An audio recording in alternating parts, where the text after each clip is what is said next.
नर्मदे हर। तो आज हम है श्री त्रिगुणातीत ध्यान सेवा आश्रम कुकड़वाड़ा भरूच। यहाँ के जो अध्यक्ष संस्थापक है परम पूज्य श्री 1008 श्री श्री महामंडलेश्वर लोकेशानंद जी महाराज। आज सुबह हम यहाँ आए थे, रात को आए थे। बहुत बड़ी और बड़ी अच्छी सेवा रहती है उनके आश्रम की। तो महाराज जी, जो त्रिगुणातीत ध्यान है इसके बारे में जरा बताए। ओम नमो नारायण। त्रिगुणातीत का अर्थ है तीनों गुणों से परे। तीन गुण क्या है? तमोगुण, रजोगुण और सतोगुण। ये तीन गुण से पूरा ब्रह्मांड बना है, पूरा जगत बना है। लेकिन अगर हम तीन गुणों से परे होते हैं, जगत से जब हम परे होते हैं, तो हमें जगदीश का साक्षात्कार होता है। तो जगत से परे होने की जो साधना है वह है त्रिगुणातीत। त्रिगुणातीत ध्यान। तो ये आश्रम का नाम हमने त्रिगुणातीत ध्यान और सेवा भी है, इसलिए सेवा त्रिगुणातीत ध्यान सेवा आश्रम इसका नाम है।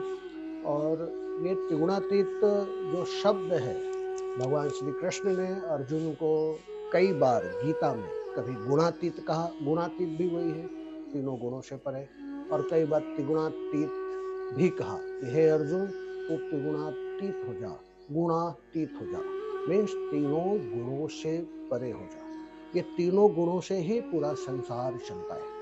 जब हम तीनों गुणों से परे होंगे, पहला आपने समझा तमोगुण, हमारे अंदर अंधकार, अज्ञानता, मूढ़ता, आलस्य से जब हम परे होंगे तो हम रजोगुण की तरफ बढ़ेंगे।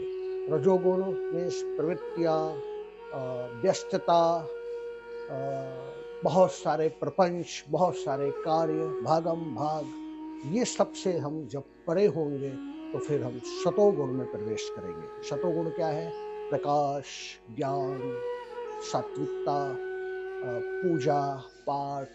लेकिन जब हमें जगत से जगदीश की अनुभूति करनी है, नर से हमें नारायण तक पहुंचना है, जीव से हमें शिव तक पहुंचना है, तो हमें सतोगुण को भी लांघना होगा। और अपना जो वास्तविक स्वरूप है, यानी कि आत्मा, उसकी तरफ हमें कदम बढ़ाने होंगे।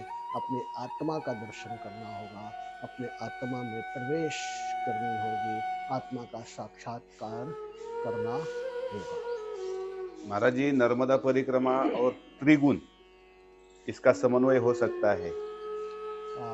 देखिए, तीनों गुणों से परे डायरेक्ट नहीं हुआ जा सकता। हाँ। पहले तमोगुण में, हम्म, तमोगुण से आगे बढ़ेंगे तो रजोगुण, रजोगुण से आगे बढ़ेंगे तो सतोगुण, और सतोगुण से फिर छलांग लगानी पड़ेगी। तो अच्छा। नर्मदा परिक्रमा जो है, ये सतोगुण के अधीन है। हाँ। सतोगुण भी जरूरी है। हाँ। आप स्टेप बाय स्टेप, हाँ। तमोगुण से रजोगुण, रजोगुण से सतोगुण, तो बहुत अच्छा। आप नवदा परिक्रमा जो कर रहे हैं, अच्छे से कर रहे हैं, आत्म इच्छा से कर रहे हैं, नर्मदा के दर्शन से कर रहे हैं, तो अ, करना चाहिए और होना चाहिए।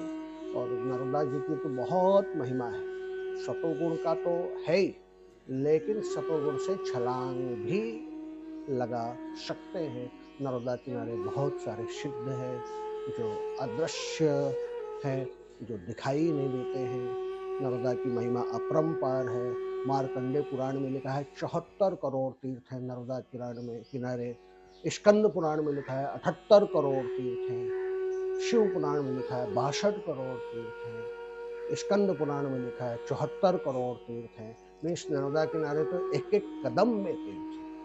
तो इतने सारे तीर्थ हैं, बड़ा पावन है। रेवा तीरे तपः कुर्यात्, रेवा के तीर पर तपस्या करने से शीघ्र सिद्धि की प्राप्ति होती है, सफलता मिलती है। महाराज जी, 40 साल पहले आपने परिक्रमा की है, जी। तो 40 साल और आज 2025 है, क्या अंतर है परिक्रमा वासियों में, साधु संतों में, नर्मदा खंड में अभी क्या परिवर्तन आया है?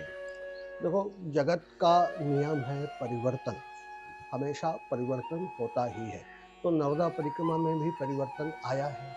पहले लोग के अंदर जितनी श्रद्धा, भक्ति, उत्साह, उमंग और जप, तप ये था। अब हमें जो दिखाई देता है अभी लाखों लोग करते हैं। समुद्र के जो पार करते हैं वहाँ से जब हम आंकड़े देखते हैं तो हर साल 7 से 8 लाख लोग परिक्रमा करते हैं। लेकिन उस उनके अंदर तपस्या की भावना नहीं होती है, एक यात्रा पे निकल गए हैं। लेकिन जो माँ की परिक्रमा करते हैं पूरे भक्ति भाव के साथ, वो देखने को कम मिलता है। पहली बात, नर्मदा परिक्रमा में चप्पल जूता नहीं पहनना चाहिए, लेकिन अब सभी चप्पल जूता पहनते हैं। ये बताएं, आप मंदिर की परिक्रमा करते हैं तो जूता पहन के करते हैं क्या? चप्पल पहन के करते हैं? ये माँ साक्षात स्वरूप है। 78 करोड़ तीर्थ हैं, आप तीर्थों पे क्या चप्पल पहन के जाएंगे?